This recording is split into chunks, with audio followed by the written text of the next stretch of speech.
Every year I've come here for quite a few years now, and I've given the same speech. What are the changes to super? And it's always been something different each year. I don't just tell the same stories over and over again.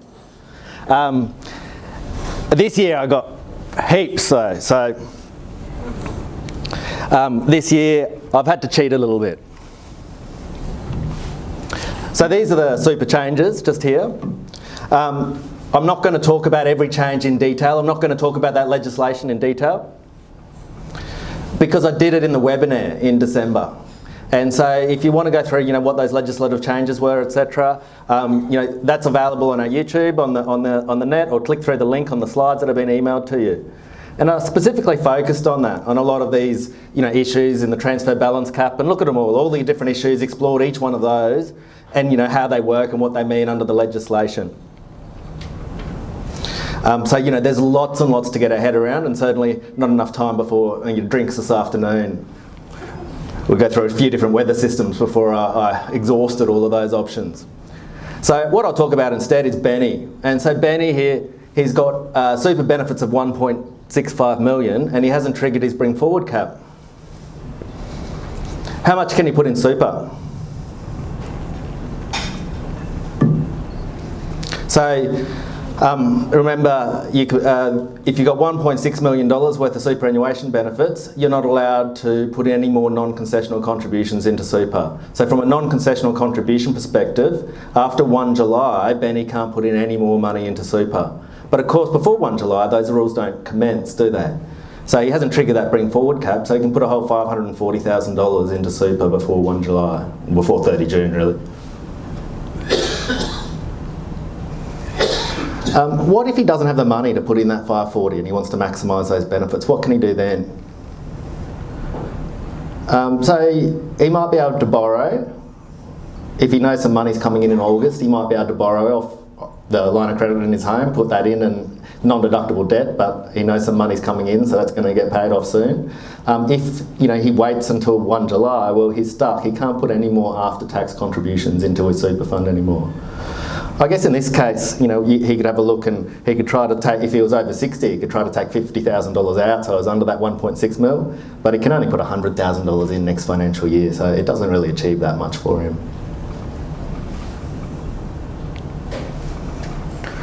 So this is a bring forward cap. So if you've got more than $1.6 million in super, you can't put any more money in come 1 July. If you've got $1,599,999, you look at the, on 30 June 2017, you can still put in a whole $100,000 into super, even though it's only $1 short of the 1.6 million. And the same applies then if it's 1.4 million, if it's 1.499, then you can put in $200,000. And you can, if you trigger that bring forward rule, you trigger it by paying $101,000, and then you got your $99,999 left. And this is going to continue on. The 1.6 million cap obviously will be indexed in $100,000 increments over time, along with the transfer balance cap. And so you have to have a look whenever you're making a non-concessional contribution of what your total super balance was on the prior 30 June. And so, if you've got that real-time accounts and you know exactly what your super fund's looking like on 30 June, you're in a better position, aren't you? Jolene. 40. 38. 38, sorry. Total super balance of $900,000. And she made a non-concessional contribution of $200,000 on 1 December 2016. How much can Jolene put in before 30 June this year? So she's still got access to that $540,000 bring forward, doesn't she? So 540 less than 200, that's 340 she can do before 30 June. What if she doesn't? What if she doesn't put any more in this financial year? How much can she put in next financial year? So there we're looking at, okay, well, we triggered the bring forward cap, the bring forward rule this year because we put in more than 180, we put in 200. So this year the total cap was 180. Then we look at next year, so financial year 18, it's 100. Financial year 19, it's 100. That's the 3-year bring forward rule. So if I got my lawyer maths right, that's 380. So 380 less than 200, it's $180,000 that she can still put in over the next couple of years. What if, instead of putting it in December, she put it in say, June 2016? So she put it in financial year 16. So then, yeah, so she triggered it in the 16 year, the cap was 180 then, and then 180 for this financial year, and then the 100 for next financial year. And so that's the 260. A few people are looking at also, so now we've got the $1.6 million is the most that you can have in a tax-free pension. And so here we've got, there's a strategy of equalising balances. So Ryan's got $2 million in member benefits and Jackie's got $1 million member balance. So Ryan, he's met a condition of release. He takes $500,000 out of his fund, gives it to Jackie, and she puts $500,000 into her fund. Then when they're going into that retirement phase, they're both maximising the amount they can have in that tax-free super account. So a lot of people is really focusing attention, these changes on 30 June, on maximising contributions into super.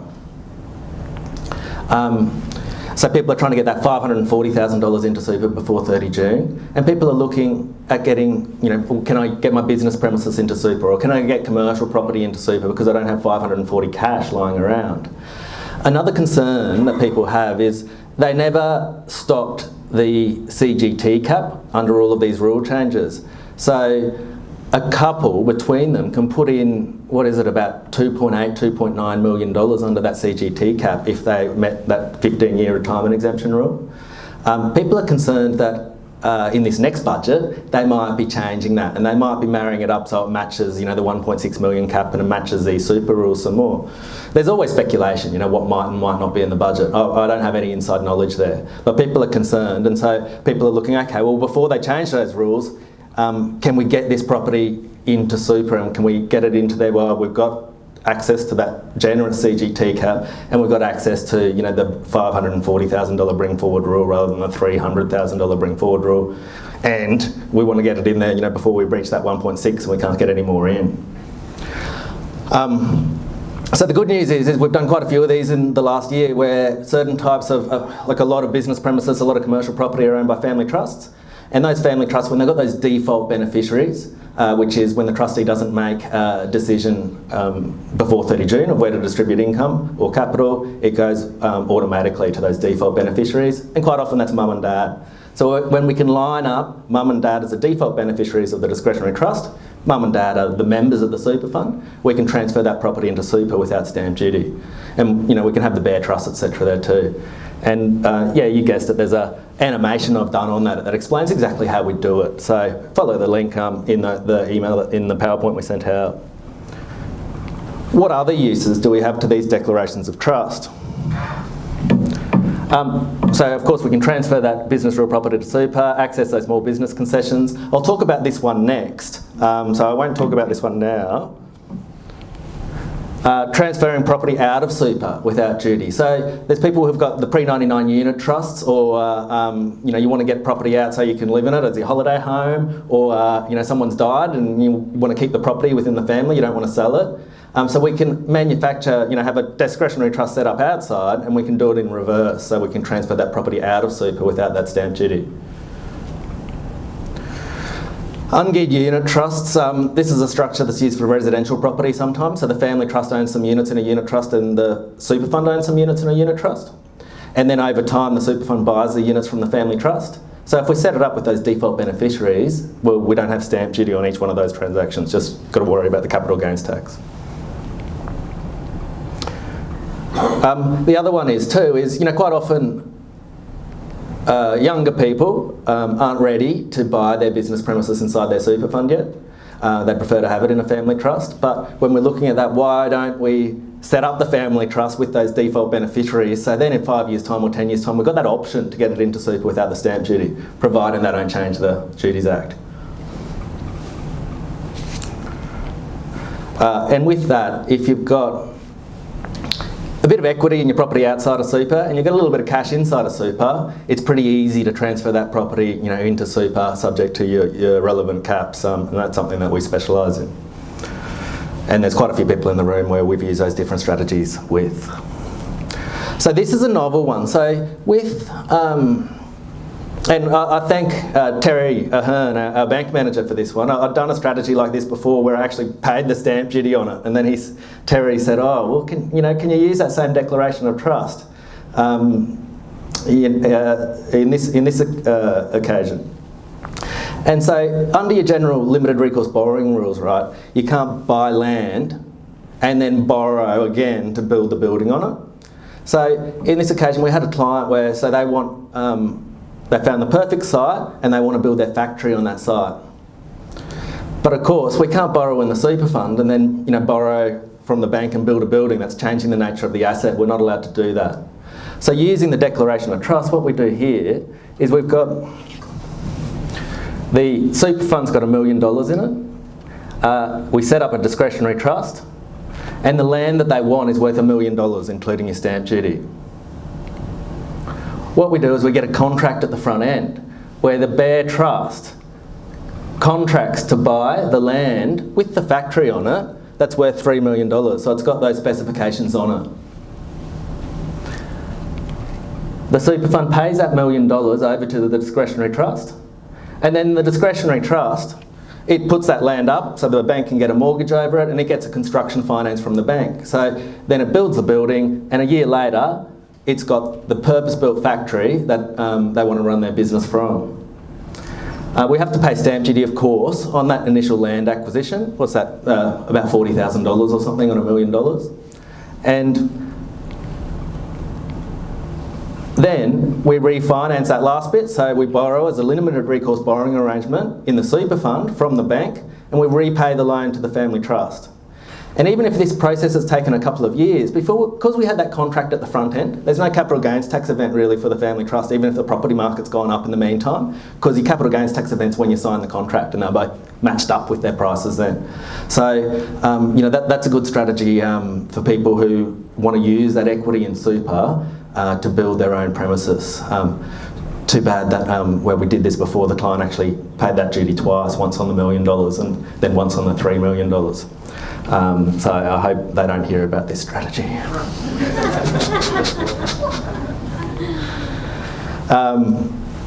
So with the $1.6 million cap, so your transition to retirement income streams are going to be subject to a 15% tax. They're currently tax-free.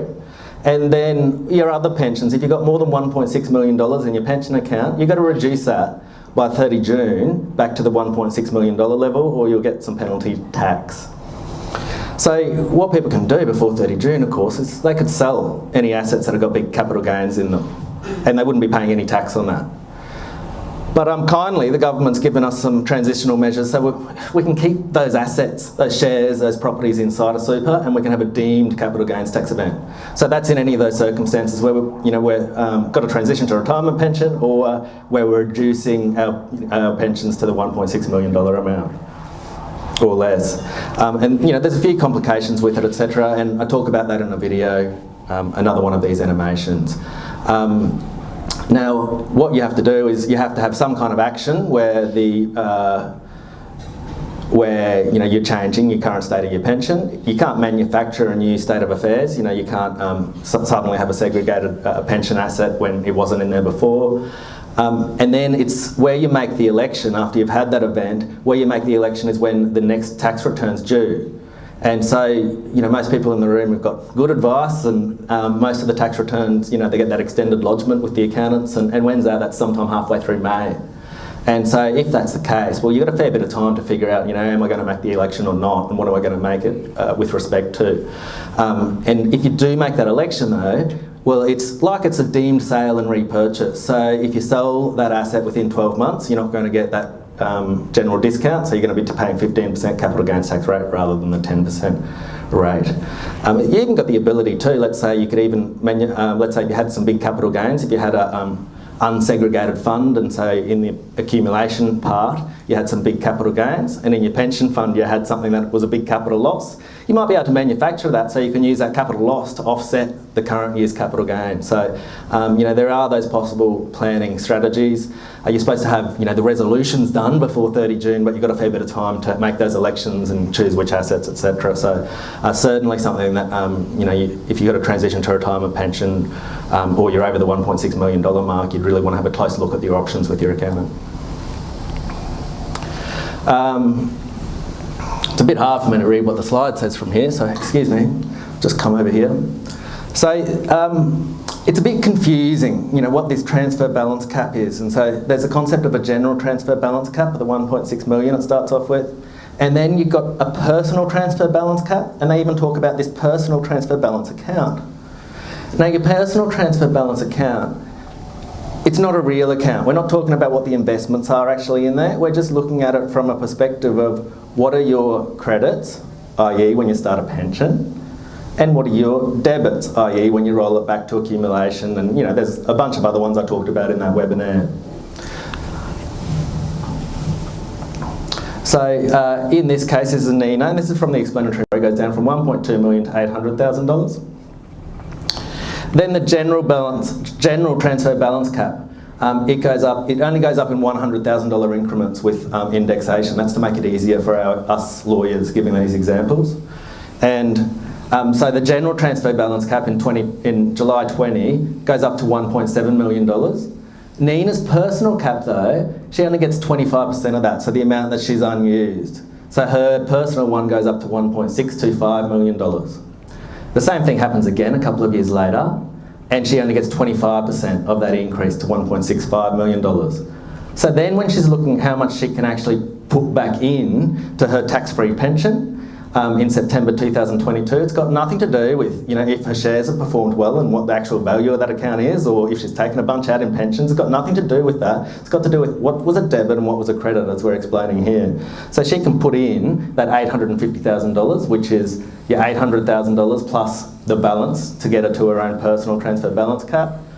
Once someone's used their transfer balance cap, they can forget about indexation then.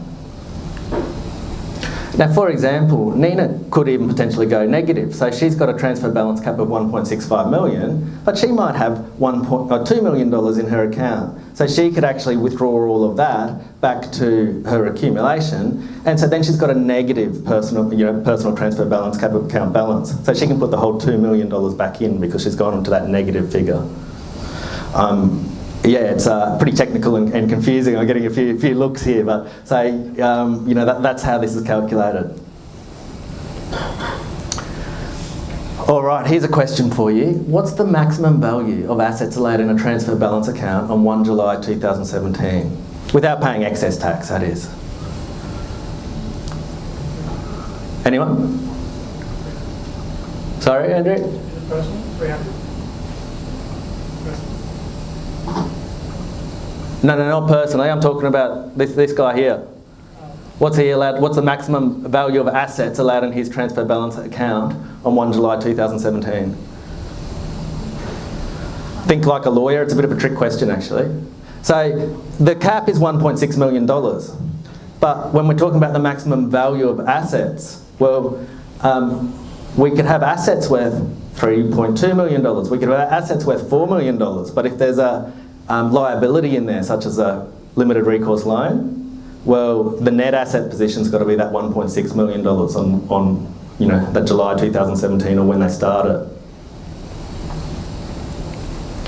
So again, I've got more homework for you to look at, and this is the example of Malcolm. And so Malcolm's very wealthy, and he's got cash lying around outside of super, and he wants to invest in some innovative fintech shares.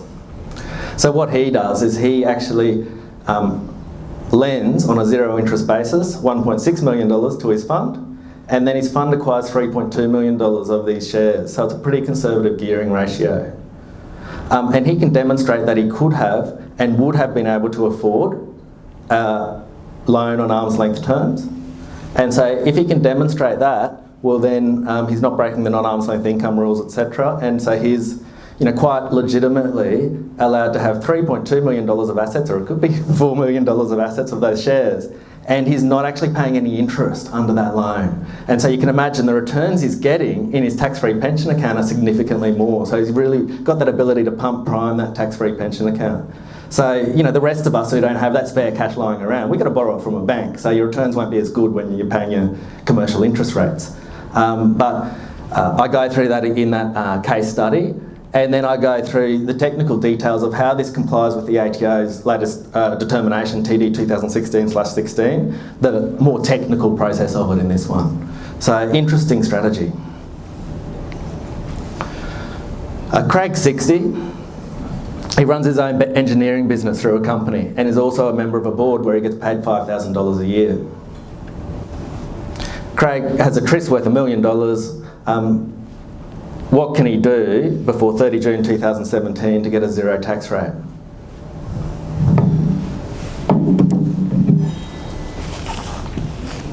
So he's a member of that board. So he's 60. The condition for meeting a condition of release when you're 60 is an arrangement in which he was gainfully employed has come to an end. And so he could, for example, quit that board position, and so then he's able to convert his tris to an account-based pension, and so then the account-based pension is a 0% tax rate, whereas a tris is going to be a 15% tax rate. There's some talk about that they can automatically convert. Really, that could only happen if the pension terms talked about that, and the ATO is actually a bit dubious it can happen again. They really think it's got to be a stop and a restart, but that's one of those areas they said, oh, watch this space, we might come out with some administrative a fix for that problem. Another thing you've got to watch out for stopping or starting any pensions is you've got those grandfathering provisions for Centrelink, so those pensions that were started before 2015. People love getting access to the health card, so if you stop and restart a pension and they don't get their health card anymore, you might not be their favourite financial planner moving forward. Merthyr's the sole member, and so he's got $1.7 million in his tax-free pension, and he's got some unrealised gains. He can, of course, it's deemed to be a segregated fund because there's no other member in it, the whole lot's in pension, so he could technically either choose which assets to claim the CGT election over, or potentially he might even be able to do the election for all of those assets. This is a really interesting conundrum that's arisen from the latest legislative changes, and in this situation we've got the property worth $4 million, and again, that's the business premises is that property. So everyone wants to keep their business premises, they don't want to sell that one. And it's pretty conservatively geared. They've only got $1 million owing to the bank, and so therefore their members' balances on this occasion are $1.5 million each. Wife dies. If this had happened last year, what we'd typically do in this scenario, because husband says, look, I want to keep the business premises and I want to keep it in super, is we start a pension up from the wife, a death benefit pension from the wife to the husband. We keep it going for 6 months, pay a little bit of tax on those minimum payments that are coming out of that pension. Then we could roll that back to the husband's accumulation account. Between husbands and wives are allowed to do that. Now moving forward, we're not allowed to start a death benefit pension to a spouse unless that spouse is in the retirement phase. So we can't do that anymore. So what can we do instead? Well, Toby and I saw a client recently, and we just we had quite a good solution actually. He was at 52 and he wasn't allowed to die in the next 8 years, and so we thought we'd solve that problem pretty well. He said he was going to stop racing his motor vehicles. But I think child pensions might get more consideration. So at the moment, Stuart Forsyth, who used to be the Assistant Commissioner of Taxation, he was saying there's only about 400 active child pensions out there at the moment. So hardly any. It's a footnote really. With this legislation, of the 380 pages of explanatory memorandum, about 200 of them seem to be on these child pensions. There's really complicated the provisions. I'm not going to go through all the details with them today. If you're interested in them, I might do another online kind of thing on child pensions. But in that case, what wife could have done in this occasion, Sally, is with her death benefits, they could have been paid out to the 2 kids as a child pension, and so that way we only have to pay that 4% each year. Of course, she hadn't started a pension. The kids can start the pension with the up to whatever the general transfer balance cap is at the moment. So, there's more than enough with that $1.5 million that could be paid to the kids. However, you start a child pension and it's got to be commuted as a lump sum to the kid when they're 25.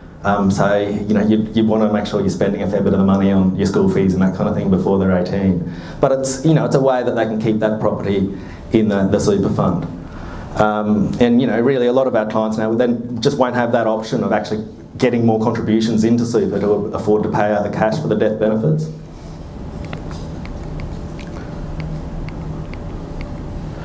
Another option, I guess, in this circumstance is, if you remember, it was a pretty conservatively geared property, so it was only a 25% loan to value ratio. It was worth $4 million and the loan was $1 million. So you're not allowed to redraw on limited recourse borrowing arrangements. What you can do is you use a multi-fund strategy, and so then the new fund then borrows and it acquires the property and it pays the old fund, the larger amount of the money, and so we actually release some of that equity in the property so we can pay out the wife's benefits. And we can do that without stamp duty. So if you're interested in that, there's another animation.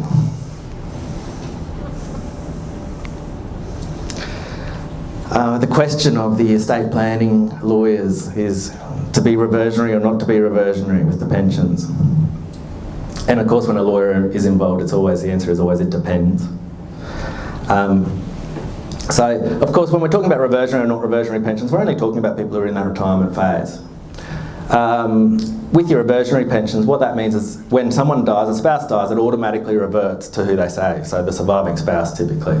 So the pension continues, it doesn't stop and restart. That means the taxable proportion, the tax-free proportion and the taxable proportion are preserved. Also means that if there's some insurance that comes into that pension, it goes in those taxable proportions, other than if it was in a, you started a new pension, well, that insurance would be entirely taxable if you kept that inside that super environment. There's a good little one, concession under the Act, is that you've got 12 months if you've got a reversionary pension to sort out your house. So you can have the deceased spouse's pension going for 12 months and not pay out those assets, and your own pension, and so you've got a little bit extra for a little bit longer tax-free. Of course, though, even as long as you pay out, even if you didn't have a reversionary pension, as long as you cash your super benefits as soon as practicable, they still get those the tax-free status as if they were a pension under the Act. So it's not a bigger saving as a lot would say. And the other one is because a reversionary pension, it automatically credits on death. If you're in a rising market and it took you 6 months to start a new pension, well, the spouse gets a credit of whatever the amount of the deceased husband or wife's pension was at that date of death. If it takes you 6 months to start the pension, you're looking at what the assets were that, in that later time, 6 months down the track. Another kind of sleeper issue, which won't raise its head for a few years, is let's say if your pension account goes up in value, and so it's more than what your spouse's transfer balance cap is. And so, let's say if it was $500,000 more and you had a reversionary pension to your spouse, well then that automatically goes to the spouse. And what that means is that excess, it's got to be withdrawn from the super environment. It can't be rolled back to the spouse's accumulation, it's got to come out, and the only way it can come out is to that alive spouse as a lump sum to that alive spouse. So we've lost that ability to put that excess amount into the will and into the testamentary trust and get those advantages of testamentary trusts.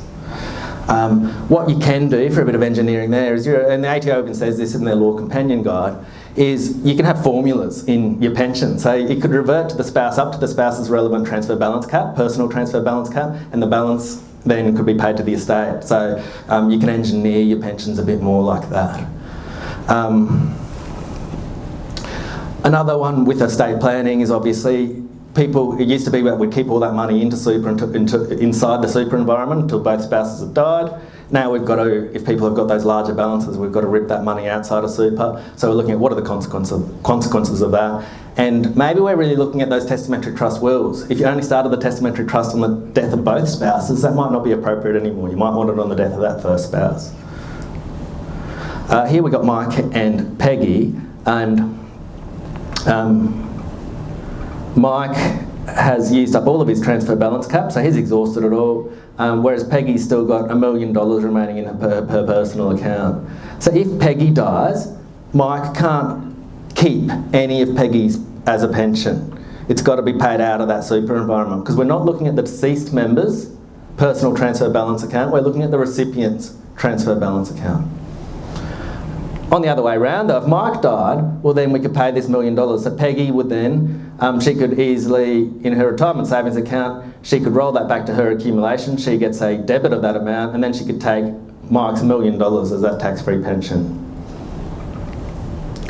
And here's all the different strategies we talked about, and I did want to show you the latest video I did on this estate planning. I'll just see if I can set it up.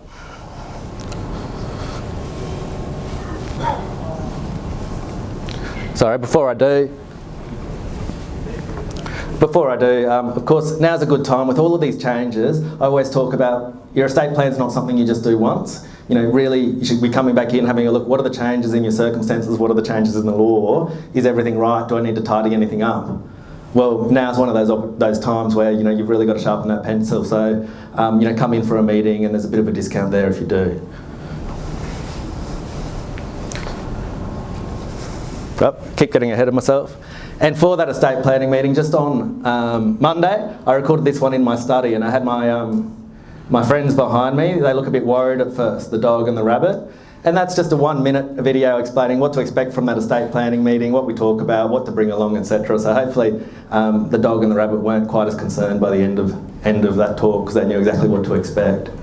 So we'll send that to clients whenever we're organising those new meetings now.